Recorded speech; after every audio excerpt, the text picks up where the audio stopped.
안녕하세요. 축구 전문 기자 한준입니다. 토트넘 허스퍼와 2030년까지 장기 계약을 맺고 역대 K리거 최고액 이적료로 프리미어리그에 진출한 양민혁 선수가 영국 현지 팬들로부터도 극찬을 받고 있습니다. 비록 토트넘 허스퍼와 팀 K리그의 경기에서 직접 공격 포인트를 올리지는 못했지만 전반전 동안 팀 K리그가 만들었던 가장 좋은 공격 장면을 양민혁 선수가 연출하면서 영국 언론의 호평 그리고 토트넘 선수들의 칭찬 세례를 받았는데요. 특히 경기를 마친 이후에 제임스 매디슨 선수가 찾아와 다정하게 이야기를 나누던 모습이 화제가 됐습니다. 토트넘이 4대3으로 승리한 팀 K리그와의 경기, 2024 쿠팡 플레이 첫 경기 이후의 비하인드 스토리, 그리고 영국 언론과 토트넘 해외 팬들의 반응 총정리해드리겠습니다. 양민혁 선수는 팀 K리그의 선발 명단에 들어 전반 45분을 소화했습니다. 강원FC에서 좌우 측면을 넘나들면서 또 오른발잡이이긴 하지만 왼발도 잘 쓰기 때문에 오른쪽 측면을 기반으로도 좋은 플레이를 펼쳐왔던 양민혁 선수가 이번 경기는 왼쪽 측면에 배치됐는데요. 그 이유는 대전 하나시티즌의 윤도영 선수가 왼발잡이로 오른쪽 측면을 기반으로 뛸 때 가장 좋은 플레이를 펼치다 보니까 과거 17세 이하 대표팀의 동료 선수로서 서로 각기 다른 자신의 반대발 윙어로서의 능력을 더욱더 뽐낼 수 있는 위치에 배치된 것이고, 또 공격형 미드필드 위치에서는 처진 스트라이커로 전반기 K리그에서 수원 FC 소속으로 좋은 활약을 펼쳤던 이승우 선수, 전북 현대로 최근 이적했는데 이 이승우 선수가 이 두 선수의 사이에서 조율사 역할을 해주고 또 플레이메이킹 역할을 해주면서 4-2-3-1 포메이션의 공격이 구성이 됐습니다. 최전방에는 울산 HD의 국가대표 공격수 주민규 선수가 중심을 잡아주고, 그러한 가운데 양민혁 선수가 전반전에는 가장 많이 공을 이어받으면서 공격 관여가 높았는데요.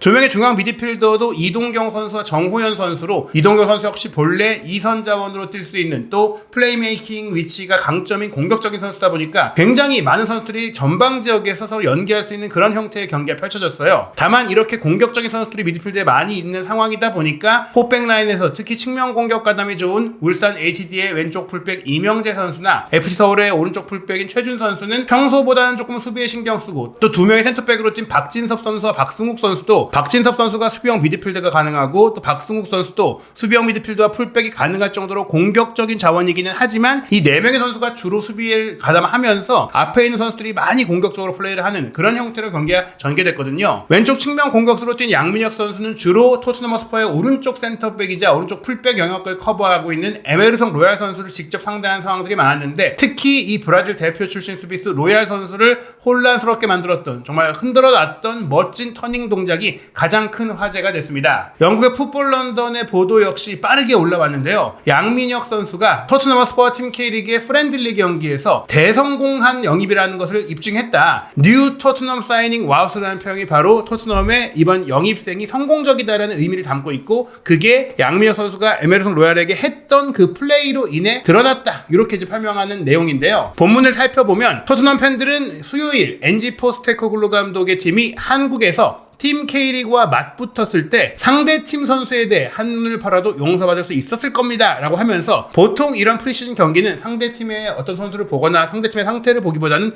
우리 팀이 어떻게 새롭게 구축되어 가고 있는지, 우리 팀에 새로 온 선수들이라든지 우리 팀이 새롭게 맞춰가는 플레이가 어떤지를 집중해서 보기 마련인데, 이번 경기만큼은 팀 K리그에 속해 있는 양민혁 선수가 이번 시즌 도중인 2025년 1월 달에 합류할 예정이기 때문에, 특히 이 선수에 대해서 인터넷상으로 또 유튜브상으로 다양한 하이라이트 영상들을 볼 수 있긴 하지만, 하이라이트는 아무래도 모아진 경기의 장면이고 실제 경기를 뛰는 모습, 특히 또 K리그에서 보여준 모습이 프리미어리그에 와서 통할 수 있을지라는 궁금증이 있기 때문에 토트넘과 직접 경기를 해보는, 이 경기를 지켜보는 것이 양민혁 선수가 정말 어느 정도 능력을 갖고 있는지를 볼 수 있는 정말 좋은 기회였던 것이거든요. 그러다 보니 토트넘 현지 팬들도 영국 시간으로 낮 12시에 열린 경기인 만큼 그리 이제 어렵지 않게 생중계를 볼 수 있는 그런 경기였는데요. 지난 일요일에 공식 발표를 통해 토트넘 입단이 확정된 지 얼마 되지 않은 18살의 양민혁은 실제로 K리그 최고의 선수들과 모인 팀에 속해서 토트넘과 맞대결을 펼쳤습니다. 선발 라인업에 이름을 올린 강원FC에서 입는 47번 등번호를 그대로 달고 뛴 양민혁은 팀 K리그에서 새로운 팀 동료들과 새로운 코치진, 그리고 전 세계에서 지켜보는 클럽의 서포터즈들에게 즉각적인 인상을 남길 수 있는 기회를 가졌습니다. 즉 자신이 이적할 팀의 선수, 코칭 스태프, 감독, 팬들 모두에게 좋은 인상을 남긴 정말 어떻게 보면 부담스러울 수 있는 기회였는데 결국에는 성공적이었다라는 얘기죠. 양민혁 선수는 내년 1월이 되어야 토트넘과 인연을 맺을 수 있지만 토트넘 팬들은 이제 그가 런던에 도착할 날을 손꼽아 기다리고 있을 것입니다. 즉 이번 경기를 본 토트넘 팬들은 빨리 양민혁이 왔으면 좋겠다라고 생각할 정도로 경기력이 좋았고 인상적이었다라는 얘기입니다. 그러면서 본격적으로 양민혁 선수가 이번 경기에서 어떤 플레이를 했는지를 설명하는데요. 실제로 양민혁은 이적 예전 클럽인 토트넘을 상대로 좋은 활약을 펼쳤습니다. 초반에는 왼쪽 측면으로 공이 거의 가지 않아서 조용한 모습을 보였으나 5분 만에 파페 마타르 사르를 상대로 코너킥을 얻어냈고 그 이후부터는 훨씬 더 경기에 많이 관여하면서 자신감을 찾아가는 듯 했습니다. 특히 이승우 선수와 잘 연계를 하면서 토트넘의 오른쪽 수비수로 뛴 에메르송 로얄이 결국 이승우의 크로스 시도를 태클로 차단해야 했던 기회를 이끌어냈던 좋은 패스를 바로 양민혁 선수가 찔러 넣어줬다라고 소개했고요. 전반전에 후반부로 갈수록 강원 FC의 에이스인 양민혁 선수가 본격적으로 활기를 띠기 시작했고 또 토트넘에 여러 차례 문제를 일으키며 경기의 중추적인 역할을 담당했다라고 소개했습니다. 처음에는 중앙 지역을 돌파하다가 오른쪽으로 패스를 넘겼고 또 에메르송 로얄을 쉽게 제친 후 번개처럼 빠른 속도로 달려들며 토트넘 수비진을 공포에 떨게 했습니다라는 표현까지 나왔는데요. 화려한 턴으로 브라질 선수 로얄의 뒤를 파고든 윙어 양민혁의 플레이는 훌륭했지만 다만 이번에도 그의 마지막 패스가 너무 많은 것을 담고 있었다고 얘기했어요. 즉 너무 조금 좋은 패스, 화려한 패스를 하려다가 그게 조금 과해서 제대로 이어지지 못했다라는 아쉬운 평가였는데 양민혁 선수가 말씀드린 이 정말 긴장되는 기회에 또 18살의 어린 선수이자 프로 데뷔 시즌을 한국에서 갖고 있는 고교생 선수라는 점에 있어서 이 정도는 이해하고 넘어갈 수 있다. 즉 이 정도의 재능은 정말 남다르다라고 표현한 것이죠. 전반전 중반이 지나면서 기회를 감지한 양민혁은 페드로 포로를 제치고 속도를 내며 득점 기회를 잡았습니다. 양민혁은 빠르게 공간을 만든 이후 비카리오 골키퍼가 지키던 골문에 크로스바를 살짝 넘기는 슈팅을 날렸습니다. 골을 넣을 수 있는 기회도 있었고 그 과정에서 속도감과 또 기술과 판단도 보여줬다는 것이죠. 팀 K리그의 최고의 플레이는 오른쪽 측면을 돌파하는 동료 벤 데이비스의 발을 맞고 나왔던 패스가 불운하게도 양민혁에게 이어지며 나왔을 정도입니다. 이번에도 양민혁 선수는 토트넘에게서 공을 이어받았고 동료인 팀 K리그 공격수들과 팀 플레이를 시도하는 등 긍정적인 플레이를 펼쳤습니다. 다만 하프타임에 팀 K리그 올스타 팀이 모든 선수를 교체했기 때문에 양민혁 선수만 따로 모자라서 바꾼 게 아니라 전원 교체가 이루어졌기 때문에 양민혁 선수는 토트넘을 상대로 45분밖에 출전하지 못했는데요. 하지만 이 전반전만으로도 미래의 팀 동료들과 이를 지켜보는 토트넘 팬들에게 큰 인상을 남기기에 충분했습니다. 토트넘은 최근에 매우 재능 있는 젊은 선수들과 계약을 맺고 있는데 양민혁 선수 역시 그 범주에 속합니다. 다음에 그가 토트넘 경기에 출전하게 된다면 이번에는 포스테코글루 감독의 토트넘이 파이널 서드 지역에서 양민혁 선수가 제공할 수 있는 혜택을 누리게 될 것입니다. 최근에 영입하고 있는 젊은 재능 파페사르와 데스티니 우도기, 아치그레이, 루카스 베리발과 같은 이탈리아, 세네갈, 잉글랜드 그리고 스웨덴의 전력을 대표급, 국가 대표급 선수들을 수집하면서 장기 계획을 세우며 리빌딩하고 있는 토트넘 안에서 손흥민 선수의 후계자로 정말 엄청난 재능을 갖고 있는 선수로서 토트넘과 장기 계약을 맺은 선수라는 것을 입증하는 그런 능력을 이번 경기에 보여줬다. 그리고 양민혁 선수는 공격 지역, 파이널 서드 지역에서 올 시즌에 합류하자마자 바로 본인의 공격 창의성과 솔루션을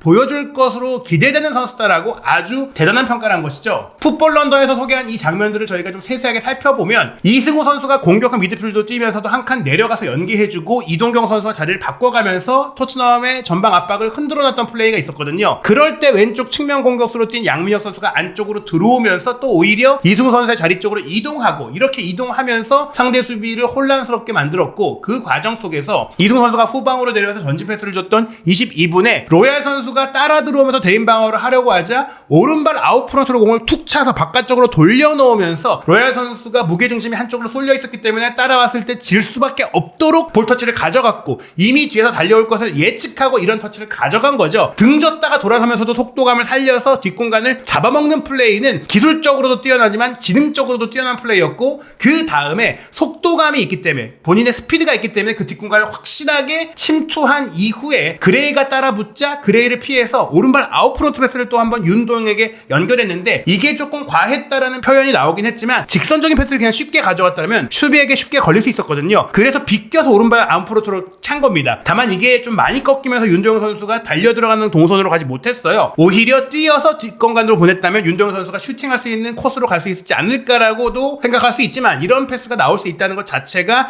양민혁 선수의 기술적인 자신감을 보여주는 장면인데요. 특히 이 터닝 과정은 무게 중심을 빼앗고 속도감도 타이밍도 모두 빼앗으면서 다시 사이드로 뺀 공을 그의 뒷공간 등 뒤로 돌려놓는 이 센스, 판단력이 정말 기가 막혔던 장면이다 보니까 이 장면이 정말 많이 지금 해외에 퍼지고 있는 상황입니다. 그리고 이 장면 2분 뒤에는 이동경 선수가 중앙으로 올라와주고 양민혁 선수가 본래 뛰고 있던 왼쪽 측면에 있다가 이동경 선수의 스루 패스를 받아서 공을 이어받았을 때 오른쪽 반대편에 윤도영 선수가 손을 번쩍 들고 달라고 했거든요. 주는 척 하니까 수비수들이 좀 떨어져 나갔어요. 달라붙으려다가 간격을 뒀죠. 그러자 그 생긴 틈을 바로 보고 침투한 겁니다. 여기서 조금 주저했다면 다시 상대 수비가 바짝 붙어오면서 더 들어가지 못했을 텐데 주춤주춤하면서 줄 듯 말 듯 하면서 그대로 틈이 생기자 상대가 멈추자 속도를 내니까 다시 로얄 선수가 제껴진 거예요. 그러면서 오른발로 슈팅을 가져갔다라면 각이 없었기 때문에 왼발로 그대로 때렸는데 그 왼발 슈팅이 골문의 야신 사각지대로 부르는 그쪽으로 날아갔지만 살짝 넘긴 겁니다. 근데 중요한 것은 본인의 주발인 오른발이 아닌 왼발로도 이런 슈팅을 날렸다. 아마도 오른발이었다면 조금 더 정확하지 않았을까 싶긴 해도 왼발로 이런 슈팅이 나갔다는 것 자체가 양민혁 선수가 왜 양발 슈터라고 불리는지를 보여주는 대목이고 양민혁 선수가 왜 오른쪽 왼쪽 중앙 전후좌우 공격 지역의 모든 위치가 가능한 선수인지를 보여주는 그런 장면이었던 겁니다. 이 장면이 워낙 대단했기 때문에 토트넘 소식을 다루는 전문 미디어 중에 최대 규모라고 할 수 있는 스퍼스 웹에서도 이 장면을 따로 언급하면서 양민혁이 딱 에메르송 로얄을 저 터닝 동작으로 쿡드 요리해버렸다. 우리식으로 조금 더 표현하자면 발라버렸다. 이런 표현을 한 것이죠. 그 게시물의 댓글에도 나 저렇게 아름다운 플레이 본 적이 없는 것 같아. 처음 보는 것 같아. 이런 표현까지 나왔고 또 다른 팬은 에메르송을 그냥 빙글빙글 돌게 만들었어. 이런 표현도 있었고 이건 정말 눈앞에서 펼쳐진 라이브 와이어 같은 플레이였다. 정말 전기가 짜릿하게 흐르는 그런 플레이 같았다라면서 양민혁 선수의 이 터닝 동작에서 보여줬던 스킬에 대한 평가가 아주 높았다는 걸 알 수 있고요. 이 장면은 사실 스퍼스웹뿐만이 아니라 거의 모든 토트넘 소식을 다루는 트위터상의 토트넘 전문 채널들이 모두 영상을 소개하고 있는데요. 양민혁 하면서 이제 눈에 하트 뿅뿅이 나온 이모티콘을 THFC 토트넘 허스퍼 FC 리포트에서도 소개를 했고 그 글을 아마라는 팬이 올리면서 AC 밀란이 보기 전에 각제해주세요. 부탁드립니다. 이런 표현이 나왔는데 올여름에 이제 에메르송 로얄 선수가 주전 경쟁에서 많이 밀려 나가면서 정리 대상 선수로 올라왔고 그 과정 속에서 AC 밀란과의 협상이 이어지고 있거든요. 이탈리아의 유력 방송 매체인 스포르트 메디아셋의 최신 오늘자 보도에 따르면 1,500만 유로 기본에 300만 유로 보너스 조항을 통해서 AC 밀란이 에메르송 로얄 선수를 영입하는 것을 합의했다. 이런 얘기가 나오고 있는데 이렇게 18살의 한국 유망주에게 털리는 모습을 보고 AC 밀란이 취소하는 거 아니냐? 이런 반응들이 걱정이 나온 거죠. 농담 삼아서 어떻게 보면은 양민혁 선수를 더욱더 치켜세워 올려주는 반응이라고 볼 수 있는데 잭 머라이라는 팬도 밀란이 이걸 보지 않았으면 좋겠다라고 얘기를 하기도 하고 또 토트넘 쪽에서는 이 장면으로 토트넘이 로얄을 밀란으로 보내버리도록 결정하게 했다. 사실 어느 정도 조건이 맞지 않을 경우 토트넘은 로얄 선수를 그냥 남겨서 백업 자원으로 쓰겠다는 생각이었어요. 즉 꼭 팔아야 될 세상 아니다. 손해보면서 팔 정도로 부족한 선수는 아니다. 나름의 이제 다양한 멀티 자원으로서 또 헌신적인 선수로서 팀 정신도 좋은 선수다 보니까 데리고 갈 수도 있다는 얘기들도 있었거든요. 하지만 이 장면이 나오면서 반드시 정리해야 된다라는 반응이 나올 정도로 양민혁 선수가 로얄 선수를 완전히 농락한 장면이었다. 이렇게 볼 수가 있고 이런 반응들이 단지 팬들만의 시선이 아닌 것 같아요. 경기가 끝났을 때 정말 많은 토트넘 선수들이 찾아와서 양민혁 선수와 이야기하고 또 격려해주는 모습들이 있었는데 특히 이 토트넘의 플레이메이커인 제임스 매디슨 선수는 후반전에 투입이 됐기 때문에 양민혁 선수와 직접 맞붙진 않았거든요. 하지만 전반전을 벤치에서 지켜보면서 오히려 양민혁 선수의 플레이를 아주 차분하게 세밀하게 지켜볼 수 있었던 선수로서 끝나자마자 양민혁 선수에게 다가가서 어깨 동무를 딱 하고 뭔가 막 얘기를 해요. 양민혁 선수가 아직 영어를 공부하고 있는 중이라고 했는데 아주 자연스럽게 대화가 되고 서로 손짓하면서 막 얘기하는 게 느껴졌거든요. 그러면서 제가 이 얘기가 정말 멀리서 찍힌 거기도 하고 적순수를 발휘하기도 어려운 그런 화질이다 보니까 정확하게 알 수는 없지만 양민혁 선수가 이제 오른쪽 허벅지를 툭툭 두드리는 거 보니까 제임스 매디슨이 너도 소니처럼 양발잡이야? 너 주발이 어디야? 너 왼발이 주발이야? 이렇게 물어볼 수도 있고 또 어떻게 보면 양민혁 선수가 47번 등번호를 달고 있는 게 여러 다른 의미도 있지만 필 트래포든을 롤모델로 삼고 있는 선수이기도 하니까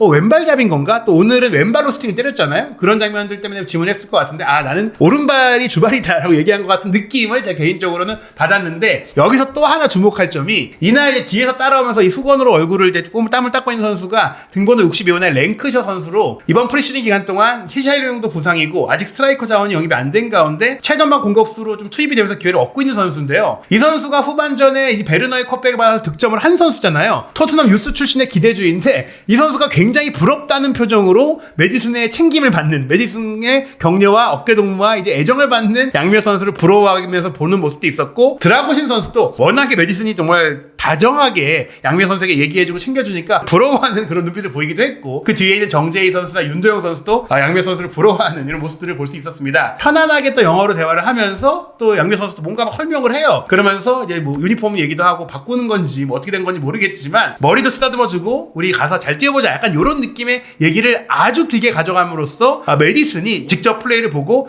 인정한 거다라고 느낌을 받을 수 있는 그런 정도의 좀 그런 모습이었고요. 경기를 마치고 나서 손흥민 선수도 또 한 번 양미혁 선수에 대한 질문을 기자들에게 받았는데, 조금 이제 양미혁 선수가 너무 들뜨면 안 된다는 생각을 본인도 했을 것 같아요. 제가 축구를 하면서 어떤 조언을 받으면 좋을지, 어떤 조언을 받으면 좋을지 생각을 해봤는데, 열심히 하고 내가 축구를 언제 왜 시작했는지 그 초심, 축구를 내가 좋아하고 축구 선수가 됐던 그 초심을 잊지 말라는 이야기를 들었다면 나도 좋았을 것 같다. 그래서 그 얘기를 양미혁 선수에게 전해주고 싶다. 그 마음으로 즐기면서 행복하게 축구 그 자체에 빠져드는 그런 선수로서 성장하길 바란다는 얘기를 했고요. 브레넌 존슨 같은 경우에는 어떻게 보면 포지션 경쟁자거든요. 현 시점에서 물론 손흥민 선수의 후계자이긴 하지만 오른쪽 측면에서 이런 기술적인 자원이 좀 부족하다는 게 토트넘의 단점이자 보강 포지션이기도 한데, 클루셉스키가 중앙 자원으로 사실상 옮겨왔고 베르너, 솔로몬, 손흥민 선수 모두 측면 중에는 왼쪽에서 더 강점을 발휘하다 보니까 양미혁 선수가 온다면 브레넌 존슨과 함께 오른쪽 사이드를 번갈아 뛰게 될 텐데, 브레넌 존슨이 양미혁 선수에 대해서 굉장히 어린 선수지만 기술적으로 놀라웠다라고 얘기를 하면서 빠른 발도 가졌기 때문에 팀에 도움이 될 것 같다. 함께 플레이할 날을 기다린다라고 덕담을 했습니다. 브레넌 존슨이 사실은 속도감에 있어서 스피드는 좀 더 좋죠. 양미혁 선수보다 빠르지만 기술적으로는 또 양미혁 선수가 뛰어나고 또 결정력도 더 뛰어나기 때문에 양민혁 존슨의 후반기 토트넘에서의 주전 경쟁이 기대될 정도로 정말 이번 플레이가 좋았고, 또 토트넘 선수들도